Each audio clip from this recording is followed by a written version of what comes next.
Olá, estamos iniciando o Rio Grande que dá certo e hoje vamos conversar sobre os desafios do dia a dia e como comunicar em tempos de pandemia. O que é preciso para fazer ou para mudar a mentalidade, o comportamento nas empresas? E está conosco o presidente do Grupo G5, também CEO da Competence, empresário publicitário João Satti.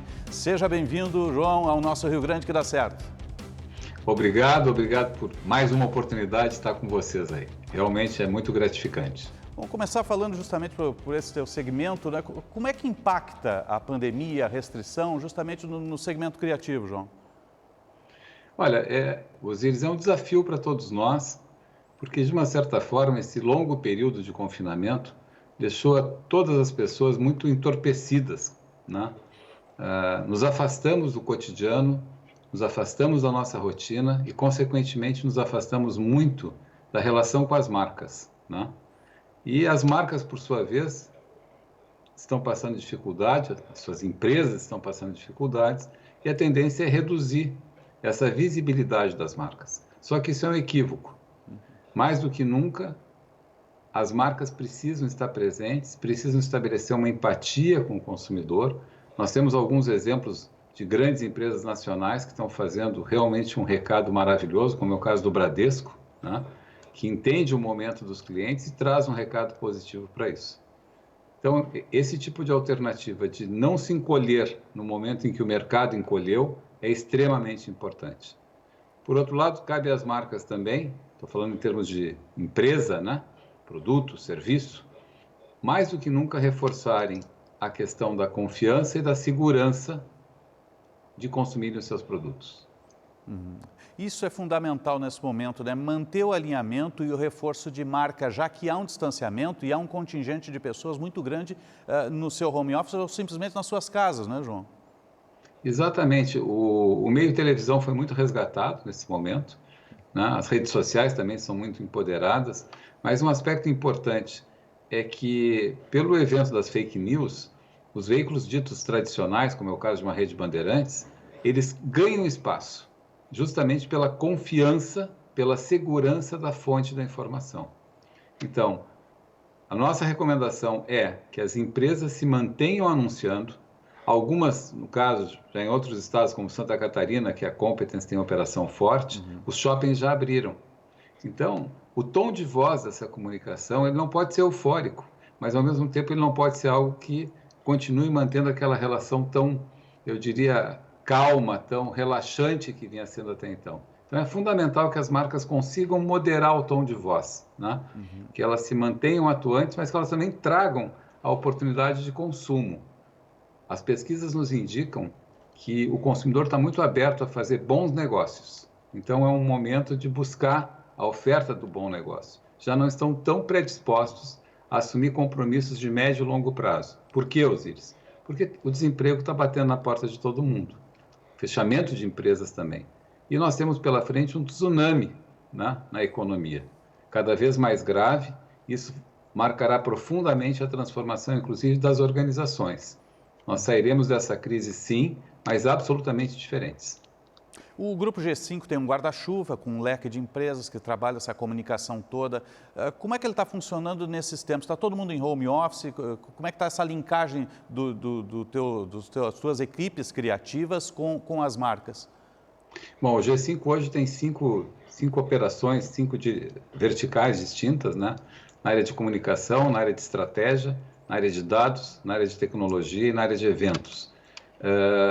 De acordo com a situação de mercado, algumas das nossas áreas estão muito prejudicadas e outras estão, ao contrário, muito demandadas. Nós estamos, nesse momento, 100% home office, está sendo uma experiência fantástica e eu estou para te dizer que uma pesquisa recente feita pela CNI, ela aponta, agora, início de maio, ela aponta que 70% das pessoas vão mudar, a partir desse confinamento, seus hábitos de funcionamento, né, de vida. Nós estamos dentro desse grupo dos 70%, com uma mudança moderada para mais, eu diria. Dificilmente a gente vai voltar a ter aquela rotina de antes, até porque funcionou muito bem, né? Funcionou absurdamente bem. As vídeos com os clientes, nós acabamos comprando, como todo mundo, essas ferramentas que nos possibilitam se relacionar com 10, 20, 30, 50 pessoas simultaneamente, elas tornam as relações muito mais objetivas, Osíris. Isso é muito interessante, né?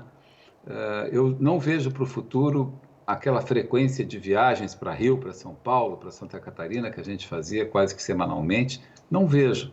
Da mesma forma que eu não vejo, até mesmo dentro de Porto Alegre, esses deslocamentos, né? Você pode fazer uma reunião muito mais objetiva em 15, 20, olha, 30 minutos de reunião em vídeo é um absurdo de tempo e de aproveitamento. Ou seja, ganha-se em objetividade e em processo, né, João Satti? Em processo, em gestão, né? É contraditório isso, Osíris, né? Até então a gente imaginava que enxergando a pessoa trabalhando, você estaria, de uma certa forma, incrementando a produtividade dela. Não é verdade. Hoje você consegue mensurar, medir o quanto as pessoas entregam de uma forma completamente distinta. E com um modelo de organização muito mais horizontal, né? Porque o time de pessoas, eles acabam os próprios atores do time acabam exigindo uma velocidade de todos os participantes de uma forma muito democrática. Ou seja, é revelado, né, no dia a dia quem faz e quem não faz. Isso vai ser cada vez mais calcado, essa relação, em efetividade e desempenho, João Satti? Com certeza. E com um terceiro componente que eu acho fundamental, que é o do entusiasmo, né? É muito fácil desistir, é muito fácil colocar a culpa no Covid, mas a verdade é a seguinte, a vida segue, né? E nós vamos ter que nos reinventar. E aí é uma questão de prazo. Você pode adiar isso, e quanto mais adiar, mais vai sofrer. É como se estivesse com uma doença e tem que tomar antibiótico. E aí você fica adiando e a doença vai crescendo, vai aumentando, né? Então, a nossa proposta de empresarial é, em primeiro lugar, nós não temos a expressão comitê de crise, né? Nós substituímos a palavra crise por virada. Então, é comitê de virada, né? Como é que nós vamos virar o jogo? Uma coisa muito mais positiva, muito mais alto astral, né? E eu vejo que por aí a gente sai melhor e sai mais feliz. As empresas vão passar a reestudar suas estruturas físicas, João? Eu acredito que sim, né? Eu acredito que vai ter um grande impacto na indústria imobiliária. Não sei se esse volume de pessoas vai migrar para os coworkings. Acredito que não, até porque o coworking parece ser econômico, mas não é na última linha, Sim. né? E tem uma oferta enorme de imóveis, muitos imóveis desocupados, mas dentro daquilo que eu comentei há pouco, né? Dentro de um regime misto, eu acredito que nós vamos caminhar para isto, né? Já há algum tempo, algumas empresas, principalmente em São Paulo, eu visitei 2 ou 3 empresas que trabalhavam com grandes mesões, Osíris. Cada mesão com várias posições, né? Com conexão ali de fibra ótica, certo? Mas não tinha, assim, o local específico do João, do Osíris, da Maria, não. Você chega, senta, faz o que precisa fazer ali, muitas salas de reunião, pega e vai embora, né? Ou seja, aquela questão da propriedade física dentro do escritório, eu acho que ela diminui bastante. Assim como aquela agenda da rotina também diminui bastante. Na soma disso, no final do dia, você não vai precisar ter tanto espaço, certo? E vai ter muito mais produtividade e as pessoas com muito mais conforto e uma vida muito mais feliz, do ponto de vista de estarem mais próximas dos seus familiares, né? Eu acredito que isso vai trazer uma repercussão, sim, no mercado imobiliário e no segmento residencial. Muitas pessoas vão procurar trocar de imóveis no sentido de terem um espaço, um home office um pouco mais... Mais adaptado, né? Exatamente. Porque hoje muita gente está fazendo de home office o quarto, a sala, enfim. Eu acredito que esse fenômeno vai acontecer e que a gente vai ter, sim, uma mudança profunda na questão das locações comerciais. Tu acredita que isso também atinge os grandes estúdios de criação? É possível ter um estúdio de criação em casa, João Satti? Eu acho que é possível ter um estúdio de criação na nuvem, né? Sim. Cada um fica na sua casa. Nós temos hoje os nossos criativos trabalhando em ambientes distintos, físicos, né? Cada um na sua casa. E uma coisa muito interessante é que tem muitos dos nossos profissionais que estão na praia, que estão na sua casa da serra, enfim, que não estão no local habitual, no seu habitat natural, né? E a gente até estranha, vem cá, amigo, onde é que tu está? Eu estou em Gramado, eu estou em Xangri-Lá, eu estou em Torres, enfim. Mas como? Claro, não faz diferença, tu está entendendo? Então, já há algum tempo, no Japão, principalmente, o pessoal, grupos musicais vinham trabalhando dessa forma, né? Construindo músicas, olha que coisa interessante, não no estúdio, e Sim. sim individualmente, depois mixa no estúdio, né? Então, vem uma mudança muito grande, e na sequência disso, eu entendo que essa aceleração da digitalização que a gente teve em 40, 50, 60 dias, ela equivale no mínimo a 10 anos, né? E na medida em que liberarem o 5G no Brasil, ou seja, esse incremento fantástico de velocidade na transmissão de dados, realmente isso vai impactar mais ainda, né? Porque aí nós vamos poder ter a possibilidade da holografia digital, ou seja, você vai projetar sua imagem numa reunião em São Paulo, estando em Porto Alegre. Parece maluco isso, mas Sim, a o gente João já está Satti na... vai estar aqui na bancada comigo, projetado Vou estar na holograficamente. bancada contigo, assim como as pessoas com óculos de realidade virtual vão estar circulando dentro do supermercado. Mas, na verdade, elas estão sentadas confortavelmente nas suas salas. E tudo isso apoiado, no caso do consumo do varejo, por inteligência artificial. Isso já tem na Itália, Osíris, e já tem há algum tempo na Itália, né? Só que até então, com aqueles óculos enormes, pesados, mas se a gente parar para avaliar, o mesmo aconteceu com o telefone celular. Os É verdade. primeiros eram os tijolões, olha o É, tamanho que estão agora. é. Então, quando você vai entrar por realidade virtual no supermercado, você vai encontrar um personagem, né, dentro da relação do você com o super, que é um apoio. E ele sabe exatamente o que você consome, quanto tem dentro da sua geladeira. Ou seja, aí já entram outras tecnologias, como a internet das coisas. A gente vai dar um passo gigantesco, né? E tudo isso a benefício do ser humano. Então, eu vejo que, por um lado, nós vamos ter muitas vantagens, muitos benefícios, mas também vai mudar a nossa relação com o dinheiro. Isso aparece de uma maneira muito objetiva nas pesquisas. As pessoas vão estar menos propensas ao consumismo exacerbado e estamos entrando numa nova era que é do consumo essencial. Isso também aparece nas pesquisas. É impressionante como essas tendências estão se revelando. As pessoas que estão hoje em confinamento tiveram uma redução substancial de consumo e 80%, segundo pesquisas, dizem o seguinte: nós queremos continuar nessa mesma proporção de consumo.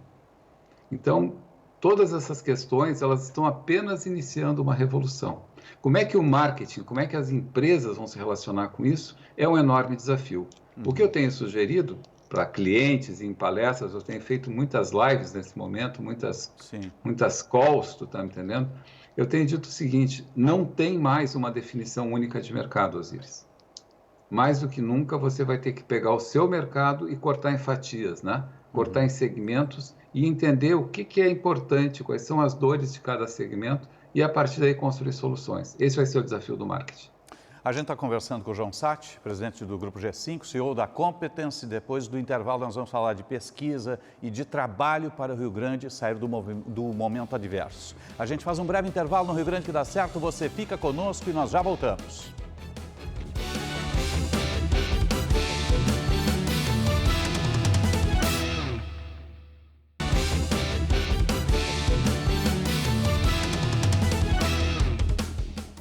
Estamos retornando com o Rio Grande que dá certo, hoje conversando com o presidente do Grupo G5, também CEO da Competence, empresário publicitário João Satti, né? Falamos um pouco de comportamento e tendências no primeiro bloco e há um movimento muito importante que é justamente para retirar o Estado do momento adverso. Eu também não gosto de falar de crise, sempre falo de momento adverso, João Satti, a partir do comitê formado dentro do Parlamento Gaúcho, que começou lá atrás com a pesquisa, que demandou algumas tendências em meio a esse comportamento de pandemia, mas mais do que nunca as forças têm que estar unidas justamente para a gente potencializar a nossa matriz econômica, não é, João? Eu acho que antes de mais nada é importante fazer um reconhecimento ao presidente da Assembleia Legislativa do Rio Grande do Sul, deputado Hernani Polo, Sem dúvida. uma pessoa extremamente qualificada e um político diferenciado. Um pouco antes do episódio do Covid, nós conversávamos em relação a de que forma a Assembleia poderia ter um papel atuante no equilíbrio das forças do Rio Grande do Sul. Em seguida surgiu o Covid, né? Nós fomos impactados pelo Covid. Numa segunda conversa, junto com o Eduardo Fernandes, do LIDE, mais a presença do André Machado, nós concluímos que seria oportuno que a Assembleia promovesse um fórum. E tinham duas palavras que eram centrais naquele momento: colapso e combate, né? Então, daí surge o Fórum de Combate ao Colapso Social e Econômico. No primeiro encontro, Osíris, deveriam ter 12 pessoas, né? No último encontro, que foi agora nessa segunda-feira, nós tínhamos 77 pessoas, na verdade, líderes empresariais, presidentes de entidades importantes do Estado, deputados e secretários de Estado. Sinal de que o Fórum realmente tomou um papel muito importante como um agente de equilíbrio, de negociação, né? De proposição. Numa primeira etapa do Fórum, obviamente, se tratava muito da disputa entre vida e economia, né? Vida ou economia. Essa distinção entre ou e foi muito debatida, e a questão de quando abre, quando retoma, era o tema principal. Porque não são Naquele excludentes, momento, né, João? Vida, saúde e economia não são excludentes, estão linkadas, né? Não, nada é excludente, porque na última linha são as pessoas, né? Só que realmente não se imaginava o destino que isso ia tomar. O destino foi bastante cruel com todos nós, não a nível só de Rio Grande do Sul, mas a nível de mundo. A gente tem a vida sendo massacrada e a economia sendo destruída, né? Então, realmente, a gente está vivendo alguma coisa que nunca se viveu antes, não tem nenhuma referência para isso. Então, se por um lado você preserva vidas, por outro lado você destrói a economia, né? Se você é a favor da economia, você destrói a vida. Então, é paradoxal isso. Mas, dentro daquele cenário, a grande pergunta que começou a surgir é o seguinte: ok, supondo que abra hoje, né? Se retome toda a economia hoje, o que acontece? Ninguém tinha essa resposta. Aí começamos a estudar, nós do G5, o que estava acontecendo na China, porque naquele momento a China já estava fazendo a retomada. E a surpresa não foi agradável. A China, com uma recuperação econômica extremamente lenta, não obstante 70% dos carros voltarem para as avenidas, né? Nós temos aí mais ou menos alguma coisa como 50% do mercado de varejo operando, mas com um detalhe, com 30% do consumo comparado ao mesmo período do ano anterior. E esse ponteiro não mexeu. Dois aspectos muito centrais nisso nos levaram a apelidar ou nominar o estudo que nós fizemos, que foi o medo e o desejo. Medo do risco ao contágio, porque não é um decreto que faz com que o vírus vá embora, e as pessoas têm consciência disso. E um outro aspecto importante que é o seguinte: se há mais ou menos 40 dias atrás, por volta de 64% da população tinha receio, tinha medo do vírus, hoje subiu para 80%. Então é curioso isso, quando você vê a fatalidade crescer de uma maneira exponencial, você se assusta. E isso repercute na questão da circulação e do consumo. E o segundo aspecto, ainda dentro do medo, é a insegurança financeira. A gente não fala, mas o que tem de empresas demitindo são números astronômicos. O que tem de empresas quebrando também é astronômico. Em algum momento isso vai aparecer, vai repercutir no consumo. Então, o consumo de bens de maior valor, que exigem um comprometimento de prazo e de futuro, as pessoas estão evitando. Então, isso compunha o medo. E, por outro lado, no desejo, é todo o aspiracional de voltar a ter aquela vida de antes, de circular, de consumir, de viajar. E isso tudo não está ocorrendo na China, como não está acontecendo em demais países que já fizeram abertura, flexibilização maior. Então, dentro desse paradigma, como é que fica a situação? Nós todos sabemos que, com raras exceções no mundo, os países estão extremamente endividados, assim como os estados. Então, não adianta numa retomada as empresas, os seus setores representativos que os representam, buscarem no governo incentivo fiscal, financiamento, porque não tem. Olha a queda de arrecadação que houve. Não tem como receber de onde já tem pouco alguma coisa. Sim, e estados não emitem papel moeda, né? Tem isso. Não emite papel moeda. Então, dentro dessa nova consciência, nós formulamos e apresentamos agora na segunda-feira, dentro do Fórum de Combate, uma alternativa estratégica, que não tem nada de inovadora, mas ela é extremamente oportuna, que é, ao invés de cada setor discutir os seus assuntos, a sua pauta, que os setores se organizassem em torno de uma mesa com os diferentes atores das diferentes cadeias produtivas. Dando um exemplo concreto, o setor do varejo sentando com os fabricantes de calçados e, por sua vez, sentando com os curtumes e os fabricantes de acessórios. Isso se chama de uma integração das cadeias produtivas. E, a partir daí, tendo o governo não como agente financiador, e sim como agente moderador dessa discussão. Porque existem espaços dentro de cada setor e principalmente na intersecção de um setor com outro, o que pode produzir alternativas. Mas aí entra a Assembleia com um discurso extremamente oportuno do presidente Hernani Polo, que é o seguinte: já que vamos sentar para pensar diferente e sair com um Estado com muito mais competitividade. Então, foi isso que foi sugerido, a ideia foi muito bem recebida e já temos alguns setores começando a se articular para sentarem os seus atores nas mesas e partirem para essa discussão. Eu, pessoalmente, Osíris, acredito que sempre a discussão da floresta é muito mais produtiva, é muito mais colaborativa do que a discussão da árvore. Sim, né? Só que olhar isso a nós vamos ter que floresta e não só a praticar. árvore, né? Como? Olhar a floresta e não só a árvore, isso é fundamental. Porque tem muito, onde tem mais espaço, tem mais oportunidade, tem mais competências e tem mais ideias, né? Nós principalmente precisamos olhar para frente e não ficar chorando o para trás. Aí tem um desafio que é justamente romper esse ciclo de medo um pouco. E o Estado vem adotando o sistema de bandeiras, vem abrindo por blocos econômicos e nós temos a vantagem de olhar a Europa, olhar os Estados Unidos e ver o que está acontecendo lá, né? Estamos pegando a onda depois aqui, não é, João Satti? Eu acho que o governador Eduardo Leite vem fazendo um trabalho extremamente consistente, tem uma equipe que o apoia muito, muito inteligente e motivo pelo qual nós temos hoje o Rio Grande do Sul como um dos estados com o menor índice de contaminação, né? E resta agora um segundo movimento, que esse governo também tem secretários muito qualificados, como o secretário Cláudio Gastal, o secretário Marcos Cardoso da Fazenda, que é partirem para uma discussão com os setores produtivos, que é justamente o que eu falava há pouco, né? Que é discutir as cadeias produtivas. E aí faz uma conjugação, né? A questão das bandeiras com a questão das cadeias produtivas, né?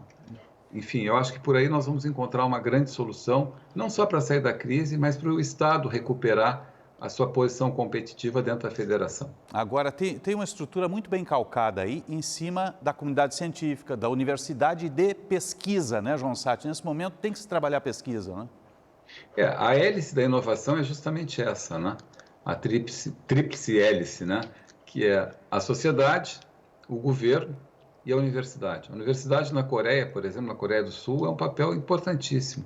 Boa parte das grandes companhias coreanas não tem área de P&D, de pesquisa e desenvolvimento, dentro da sua corporação. Essas áreas estão na universidade. E nós temos aqui polos fantásticos de conhecimento. A PUC, a Unicinos, elas se sobrepõem, né? A Fevale e assim por diante. Não quero também pecar pela omissão de esquecer as demais. Há que se chamar esses grandes professores, essas grandes cabeças que estão discutindo e pensando dentro das academias e colocar numa mesa e fazer o equilíbrio entre a prática do balcão, como eu chamo, que é o dia a dia dos empresários, e o mundo acadêmico, tendo o governo como um agente moderador. Com certeza, a gente vai ter avanços fantásticos. Empresário e publicitário João Satti, presidente do Grupo G5 e CEO da Competence. O que é fundamental para o Rio Grande sair do momento adverso? Olha, eu entendo que o fundamental, em primeiro lugar, é a humildade. Nós não vamos conseguir sair da nossa posição se cada um continuar encastelado e achando que batendo na mesa resolve tudo. Existe uma mudança profunda de consciência nas pessoas, existe uma necessidade enorme que as empresas passem a trabalhar de uma outra forma, que elas aceitem que os pequenos nichos de competência, ou seja, atuando como hubs, eles são muito mais qualificados e possibilitam que as empresas tenham um custo menor, até porque a nossa legislação trabalhista ela é o maior agente de desemprego nesse país, e que se possa conseguir chegar a um custo Brasil, a um custo Rio Grande do Sul, no caso, menor, né? E tendo muito claro que o nosso futuro depende da nossa coragem de sonhar nesse momento e fazer as coisas acontecerem de uma maneira diferente. Ou seja, o processo de reformas tem que continuar, não é, João? tem que continuar e aonde nós pudermos fazer isso, onde for um ambiente controlável, nós temos que atuar em cima dele. Porque o Estado vinha saindo de uma crise de Estado, mais do que no setor privado, no segmento privado, e acabou isso um pouco sendo interrompido em função da pandemia, da recessão social, e essa retomada tem que ser feita nos processos administrativos. O Estado ainda é muito grande, né? Mas eu acho que tudo isso vem junto, vem carregado, vem apoiado por uma consciência coletiva, entende? Quando a crise afeta a todos, fica mais natural a crítica, a autocrítica, o reconhecimento. E a gente tem exemplos objetivos na história do mundo, um deles é o próprio Japão, né? Que se reconstruiu e se tornou um Estado-potência pós-Segunda Guerra. Então, nós estamos dentro de uma guerra sim, eu acho que esse é o primeiro aspecto que a gente tem que aceitar. Não é um pequeno episódio, é um episódio marcante. Ele faz uma ruptura com a lógica, com o racional que a gente chegou até aqui. E cabe, nesse momento, ter disciplina, ser humilde e basicamente, buscar competências, né? Desenvolver novas competências. Nós encontramos muitas empresas, e boa parte delas são nossos clientes, que estão transformando as suas realidades. E eu acho que é isso, a palavra transformação, e aí fazendo um gancho com o Transforma RS, liderado hoje pelo Daniel Randon, são agentes extremamente qualificados que ajudam as pessoas a reaprender a pensar, né? Eu parto disso, não é com a lógica, com a consciência que nos trouxe até aqui, que nós vamos conseguir evoluir. Nós vamos ter que começar a pensar com uma cabeça diferente para poder fazer diferente. Sem dúvida.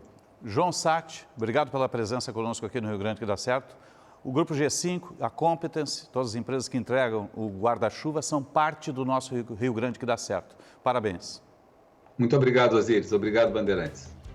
Obrigado, João Satti. O Rio Grande que dá certo vai ficando por aqui. Obrigado pelo carinho da sua audiência e até um próximo encontro.